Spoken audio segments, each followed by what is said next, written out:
La Sagrada Familia se refugia en la gruta. Entraron en Belén. Las casas aparecen muy separadas unas de otras.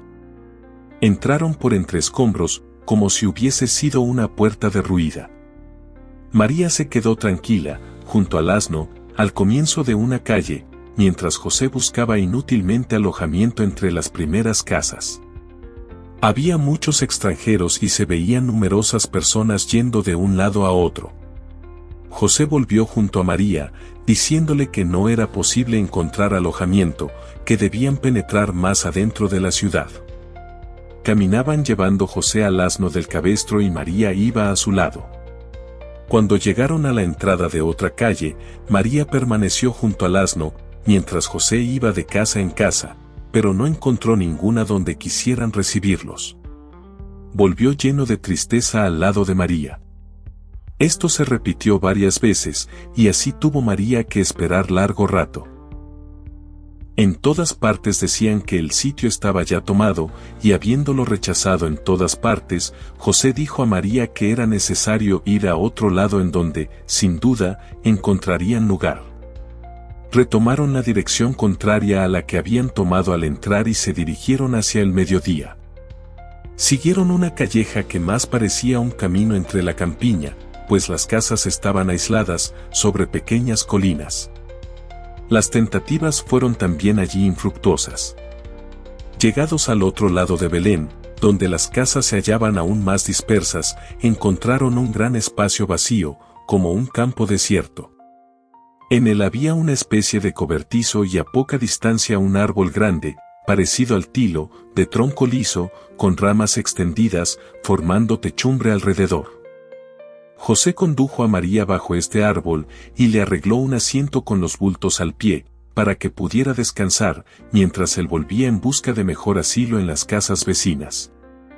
El asno quedó allí con la cabeza pegada al árbol. María, al principio, permanecía de pie, apoyada al tronco del árbol. Su vestido de lana blanca, sin cinturón, caíale en pliegues alrededor. Tenía la cabeza cubierta por un velo blanco. Las personas que pasaban por allí la miraban, sin saber que su Salvador, su Mesías, estaba tan cerca de ellos, que paciente, que humilde y que resignada estaba María. Tuvo que esperar mucho tiempo. Por fin se sentó sobre las colchas, poniéndose las manos juntas en el pecho, con la cabeza baja.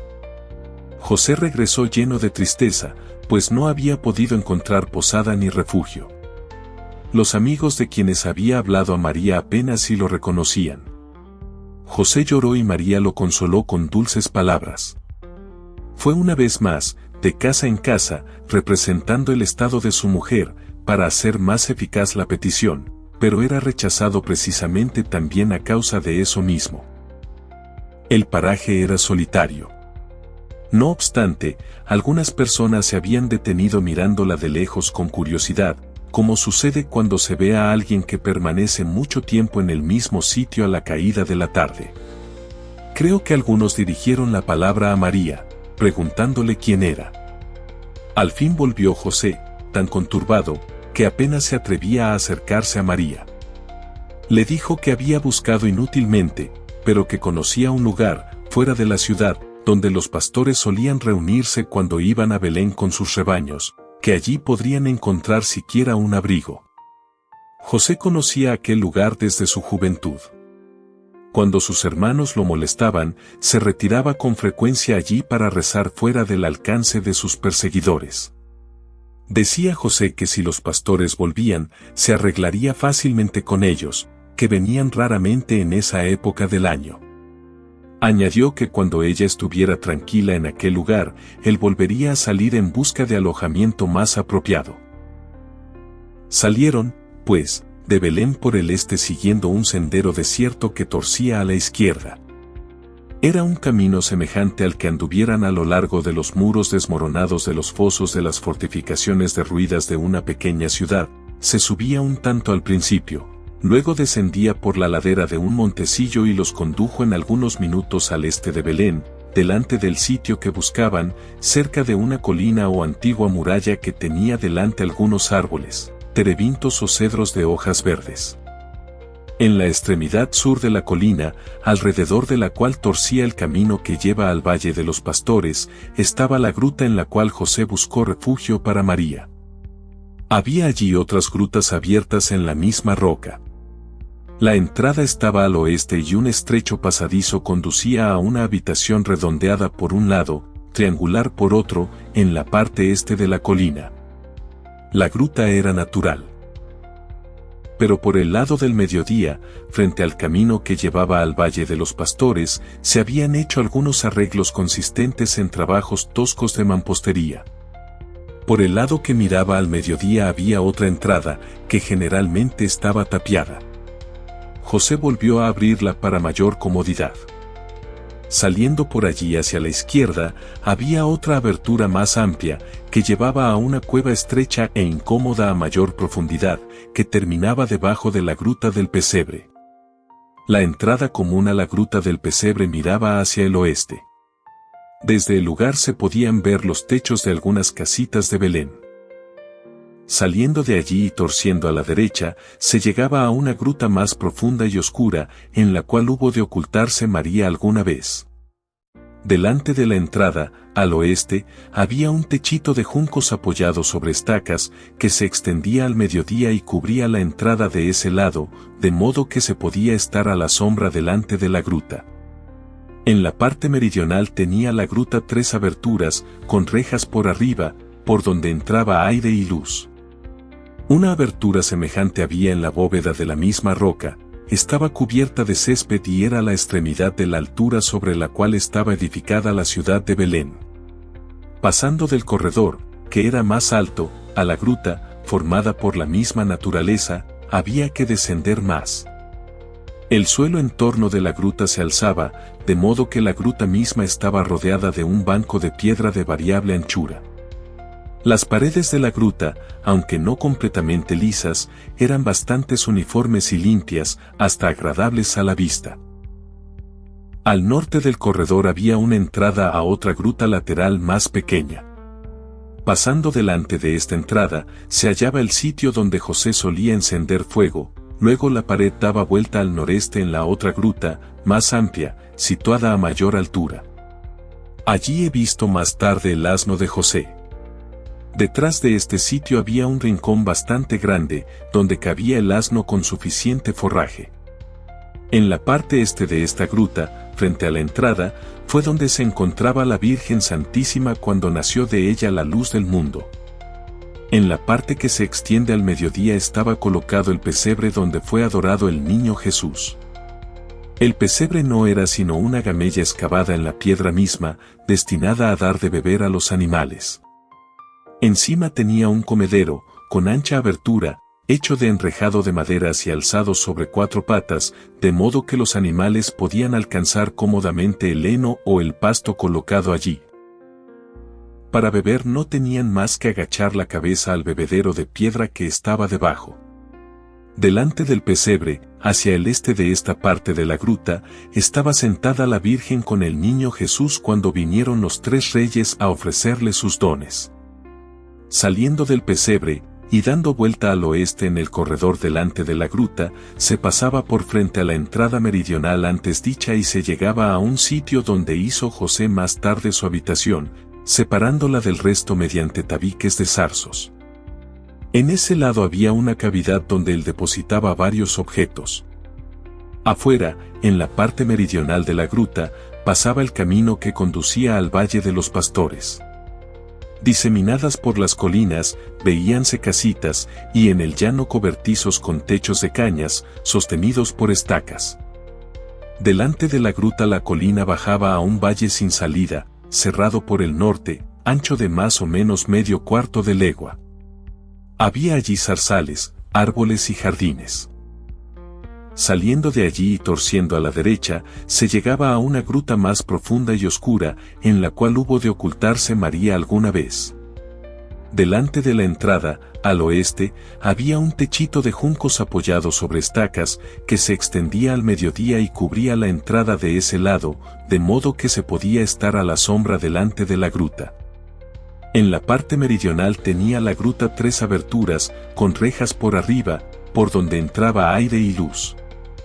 Una abertura semejante había en la bóveda de la misma roca, estaba cubierta de césped y era la extremidad de la altura sobre la cual estaba edificada la ciudad de Belén. Pasando del corredor, que era más alto, a la gruta, formada por la misma naturaleza, había que descender más. El suelo en torno de la gruta se alzaba, de modo que la gruta misma estaba rodeada de un banco de piedra de variable anchura. Las paredes de la gruta, aunque no completamente lisas, eran bastante uniformes y limpias, hasta agradables a la vista. Al norte del corredor había una entrada a otra gruta lateral más pequeña.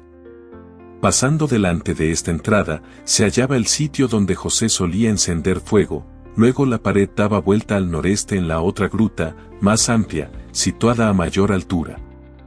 Allí he visto más tarde el asno de José. Detrás de este sitio había un rincón bastante grande, donde cabía el asno con suficiente forraje. En la parte este de esta gruta, frente a la entrada, fue donde se encontraba la Virgen Santísima cuando nació de ella la luz del mundo.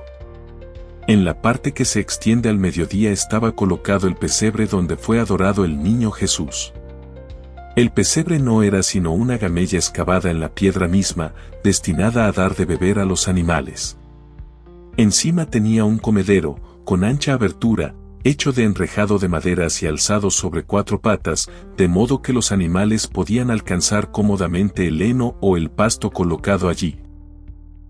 Para beber no tenían más que agachar la cabeza al bebedero de piedra que estaba debajo.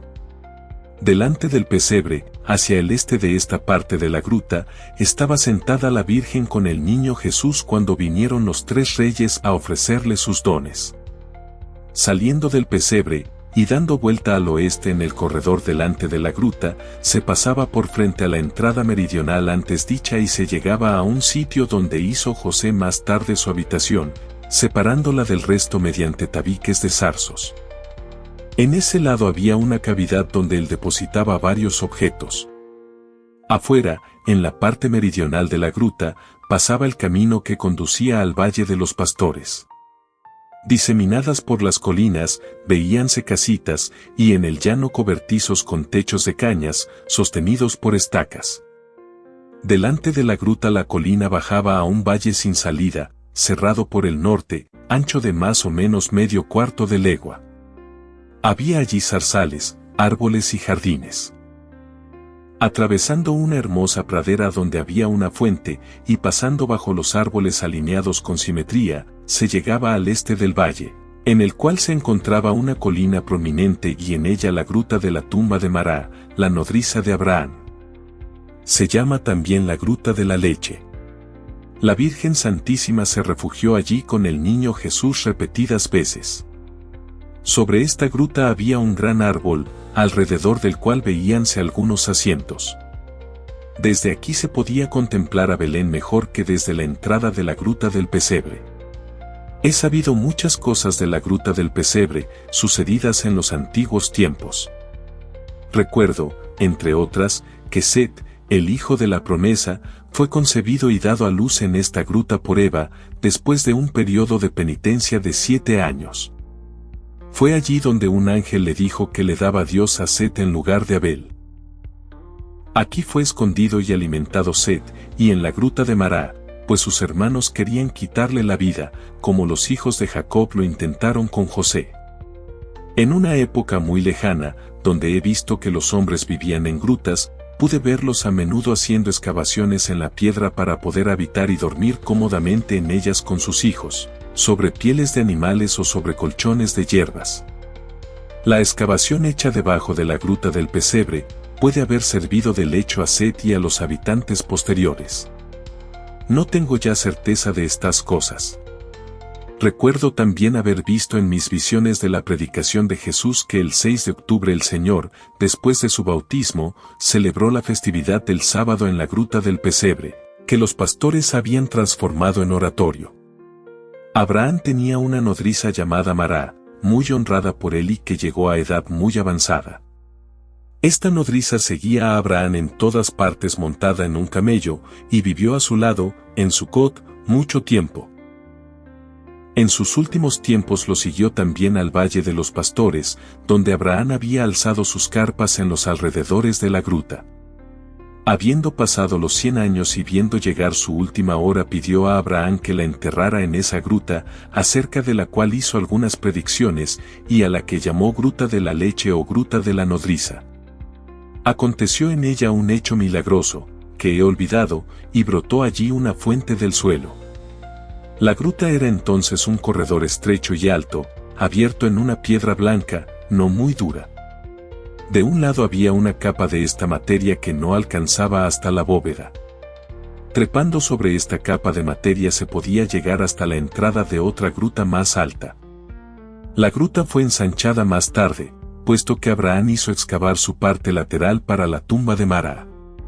Sobre un gran bloque de piedra había una especie de gamella, también de piedra, sostenida por patas cortas y gruesas. Quedé muy asombrada al no ver nada de esto en tiempos de Jesucristo. Esta gruta de la tumba de la nodriza tenía una relación profética con la madre del Salvador, al alimentar allí oculto a su hijo, al cual perseguían, pues en la historia de la juventud de Abraham se halla también una persecución figurativa de esta, y su nodriza le salvó la vida ocultándolo en la gruta. Esta gruta era desde tiempos de Abraham lugar de devoción, sobre todo para las madres y nodrizas. En esto había algo de profético, pues en la nodriza de Abraham se veneraba, en figura, a la Santísima Virgen, lo mismo como Elías la había visto en aquella nube que traía la lluvia y le había dedicado un oratorio en el Monte Carmelo. Mara había cooperado en cierta manera al advenimiento del Mesías, habiendo alimentado con su leche a un antepasado de María. No puedo expresar esto bien. Pero todo era como un pozo profundo que iba hasta la fuente de la vida universal y del que siempre se sirvieron, hasta que María surgió como única fuente de agua limpia e inmaculada. El árbol que extendía su sombra sobre la gruta, desde lejos parecía un gran tilo, era ancho por abajo y terminaba en punta, era un terebinto. Abraham se encontró con Melquisedec debajo de este árbol, no recuerdo ahora en qué ocasión. Este copioso árbol tenía algo de sagrado para los pastores y las gentes de los alrededores, les gustaba descansar bajo su sombra y orar. No recuerdo bien su historia, pero creo que el mismo Abraham lo plantó. Junto a él había una fuente donde los pastores iban por agua en ciertas ocasiones y le atribuían virtudes singulares. A ambos lados del árbol habían levantado cabañas abiertas, para descansar, y todo esto estaba rodeado de un cerco protector. Más tarde he visto que Santa Elena hizo construir allí una iglesia, donde se celebró la Santa Misa. Era bastante tarde cuando José y María llegaron hasta la boca de la gruta. La borriquilla, que desde la entrada de la Sagrada Familia en la casa paterna de José había desaparecido corriendo en torno de la ciudad, corrió entonces a su encuentro y se puso a brincar alegremente cerca de ellos. Viendo esto la Virgen, dijo a José, «Ves, de seguro es la voluntad de Dios que entremos aquí». José condujo el asno bajo el alero, delante de la gruta, preparó un asiento para María, la cual se sentó mientras él hacía un poco de luz y penetraba en la gruta. La entrada estaba un tanto obstruida por atados de paja y esteras apoyadas contra las paredes. También dentro de la gruta había diversos objetos que dificultaban el paso. José la despejó, preparando un sitio cómodo para María, por el lado del oriente. Colgó de la pared una lámpara encendida e hizo entrar a María, la cual se acostó sobre el lecho que José le había preparado con colchas y envoltorios. José le pidió humildemente perdón por no haber podido encontrar algo mejor que este refugio tan impropio, pero María, en su interior, se sentía feliz, llena de santa alegría. Cuando estuvo instalada María, José salió con una bota de cuero y fue detrás de la colina, a la pradera, donde corría una fuente, y llenándola de agua volvió a la gruta. Más tarde fue a la ciudad, donde consiguió pequeños recipientes y un poco de carbón. Como se aproximaba la fiesta del sábado y eran numerosos los forasteros que habían entrado en la ciudad, se instalaron mesas en las esquinas de algunas calles con los alimentos más indispensables para la venta. Creo que había personas que no eran judías. José volvió trayendo carbones encendidos en una caja enrejada, los puso a la entrada de la gruta y encendió fuego con un manojito de astillas, preparó la comida, que consistió en panecillos y frutas cocidas. Después de haber comido y rezado, José preparó un lecho para María Santísima. Sobre una capa de juncos tendió una colcha semejante a las que yo había visto en la casa de Ana y puso otra arrollada por cabecera. Luego metió al asno y lo ató en un sitio donde no podía incomodar, tapó las aberturas de la bóveda por donde entraba aire, y ubicó en la entrada un lugarcito para su propio descanso.